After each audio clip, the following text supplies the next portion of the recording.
Bismillahirrahmanirrahim. Assalamualaikum warahmatullahi wabarakatuh.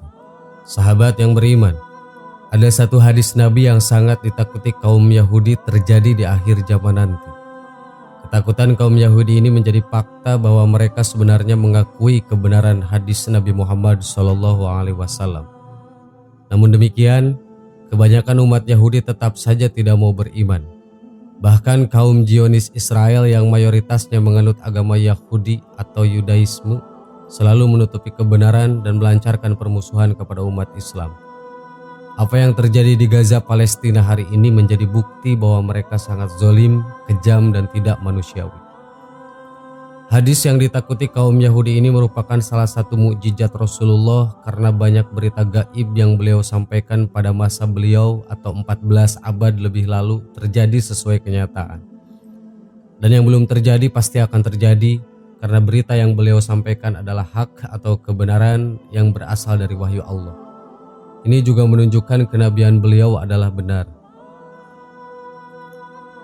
Dalam jurnal kajian keislaman berjudul Hadis yang Menakutkan Yahudi, karya Utang Ranuwijaya, IAIN Sultan Maulana Hasanuddin Banten 2016 dikemukakan, peperangan kaum muslimin dengan orang-orang kafir akan tetap terjadi sampai menjelang datangnya kiamat. Kabar gembira tentang puncak kemenangan umat Islam yaitu kaum muslimin memerangi dan membunuh orang-orang Yahudi menjelang hari kiamat.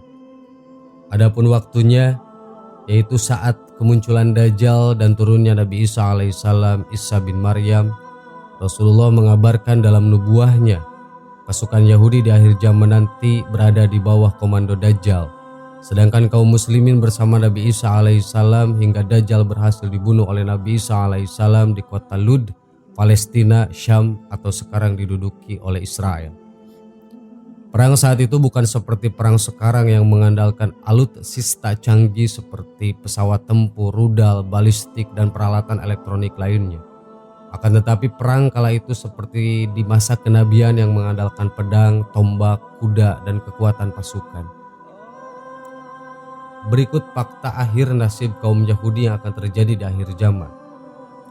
Hadis ini menjadi kabar paling ditakuti seluruh kaum Yahudi yang bertebaran di dunia. Hadis yang dimaksud diriwayatkan dari Abu Hurairah. Rasulullah SAW bersabda, yang artinya kiamat tidak akan terjadi sehingga kaum muslimin memerangi Yahudi. Lalu kaum muslimin akan membunuh mereka sampai-sampai setiap orang Yahudi bersembunyi di balik batu dan pohon. Tetapi batu dan pohon itu berkata, "Wahai muslim, wahai hamba Allah, ini ada orang Yahudi di belakangku.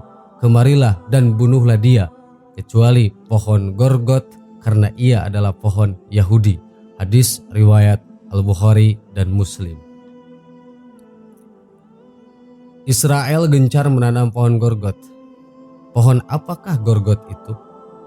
Umumnya orang merujuk pada dua tanaman berduri yang hidup di padang pasir. Ada yang menyebut Gorgot adalah tanaman yang dalam bahasa Arab disebut ausaj. Para ilmuwan menyebut spesies ini sebagai Lycium shawi.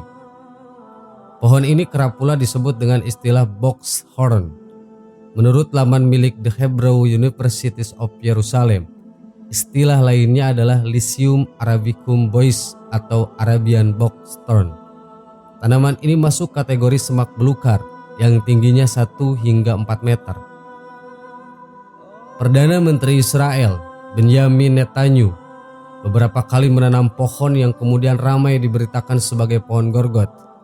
Antara lain penanaman pohon pada Februari 1999 lalu.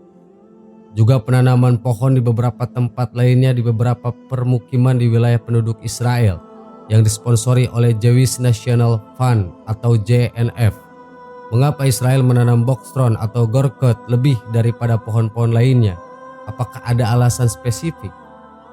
Seorang netizen bernama Evers Drain mengatakan pohon boxthorn adalah bagian kunci nubuah tentang Israel pada akhir zaman.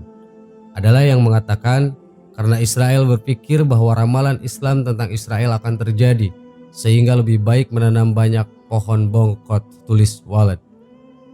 Faktanya Israel memang gencar melakukan penghijauan di sana. Bahkan upaya penanaman pohon Gorgot telah dilakukan sebelum berdirinya negara Israel pada tahun 1948. JNF merupakan salah satu organisasi yang gencar melakukan penanaman itu. JNF atau Keren Kayemen Leis Israel atau KKL didirikan pada Kongres Zionis kelima di Basel 1901 lalu. Sejak didirikan JNF atau KKL gencar membeli tanah saat wilayah Palestina masih berada di bawah khilafah Turki Utsmani. Pada tahun 1935 misalnya, JNF mengklaim menanam 1,7 juta pohon di kawasan seluas 7 km persegi di tanah Palestina. Hadis tadi juga diperkuat oleh hadis dari Abdullah bin Umar radhiyallahu anhuma dengan lafaz yang artinya, kaum Yahudi nanti akan memerangi kalian. Akan tetapi kalian diberi kekuatan menguasai mengalahkan mereka. Kemudian sampai batu pun berkata, wahai Muslim, ada orang Yahudi di belakangku, bunuhlah dia. Hadis riwayat Muslim, At-Tirmidzi dan Ahmad. Benda mati berbicara. Dalam hadis tadi disebutkan bahwa batu dan pepohonan yang merupakan benda mati kelak akan berbicara atas izin Allah. Al-Hafiz Ibnu Hajar berkata, dalam hadis ini terdapat berita adanya tanda-tanda menjelang datangnya hari kiamat. Di antaranya berbicaranya benda-benda mati seperti pohon dan batu, dan berdasarkan lahirnya adalah berbicara secara hakiki.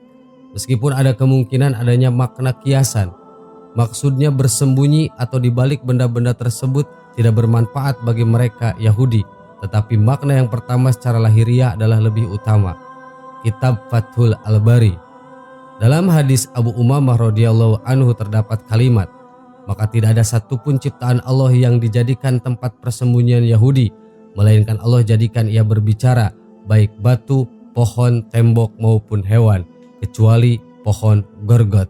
Inilah hadis yang sangat ditakuti kaum Yahudi Israel. Dalam hadis Nabi disebutkan kecuali pohon Gorgot, karena ia adalah pohon Yahudi. Ilal ardi qad fa innahu min syajaril Yahud. Artinya, pohon itu tidak berbicara sebagaimana pepohonan lainnya.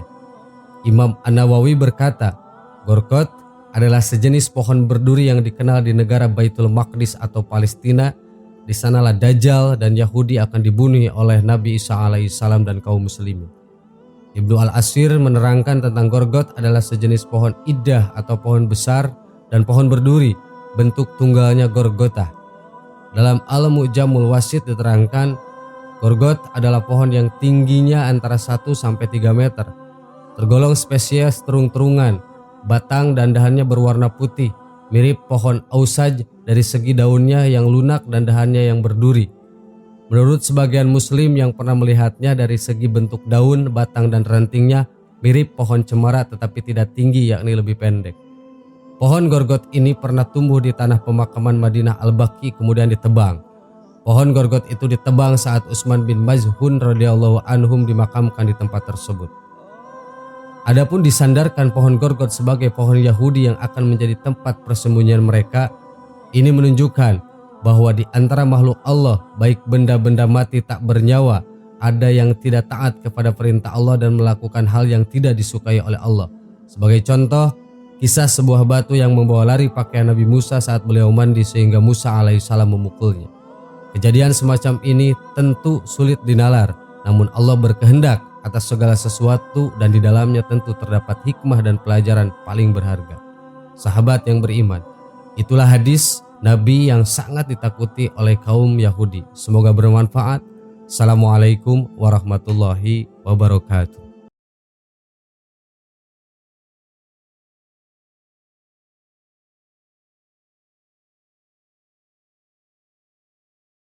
Subhanallah walhamdulillah wala ilaha illallah wallahu akbar. Subhanallah